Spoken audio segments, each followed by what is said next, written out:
Hi everybody, in this video we're going to be looking at the solution to the Physics 1 Doppler effect due right now, number 3. And let's see what's going on in this problem. You are driving southbound on Route 8 at 55 miles per hour. Good for you for following the speed limit. In your rear view mirror, you spot an expensive sports car approaching you at 75 miles per hour.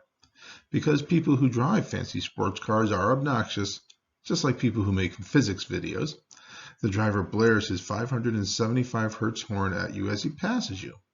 If the air temperature is 18.5 degrees Celsius, what is the observed frequency of the sports car's horn before and after he passes you? And we're being told that 1 mile is equal to 1.609 kilometers.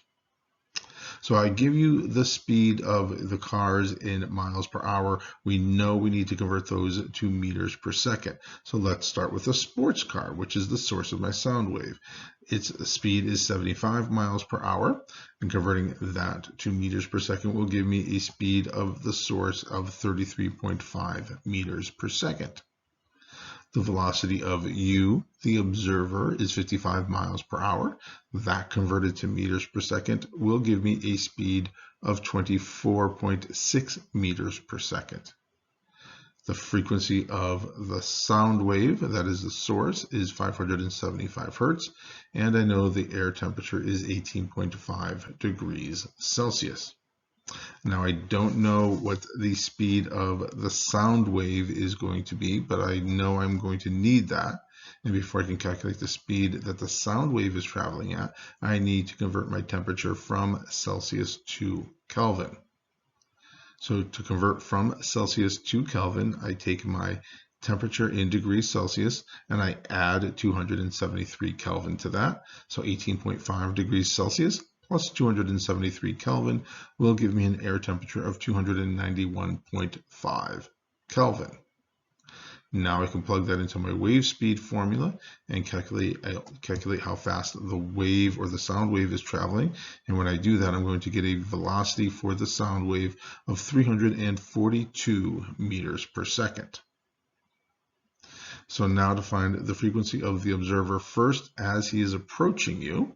And as he is approaching you, I know because the source is moving toward the observer, I know that my velocity of the source is going to be 33.5 meters per second, and it's going to be a positive 33.5 meters per second because the source is approaching the observer.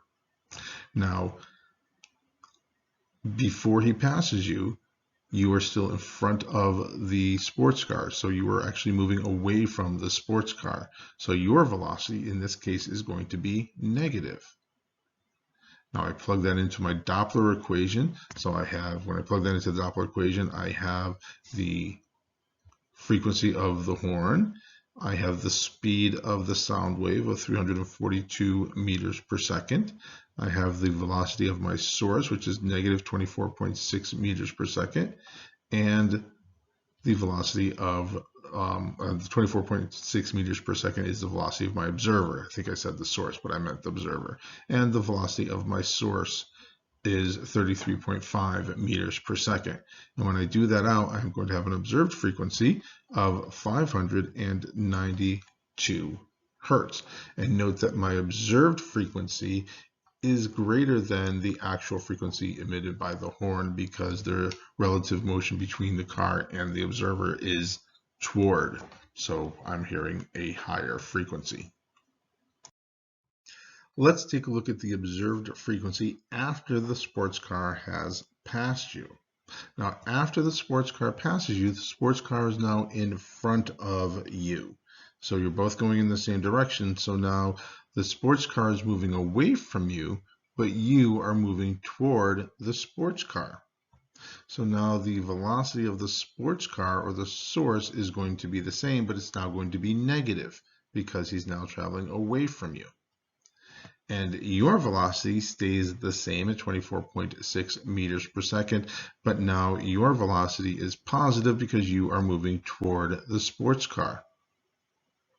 When I plug those values with those signs into my Doppler equation, again, we have a positive value for the velocity of the observer and a negative value for the velocity of the source. And when I do that, I'm going to have an observed frequency of 561 hertz.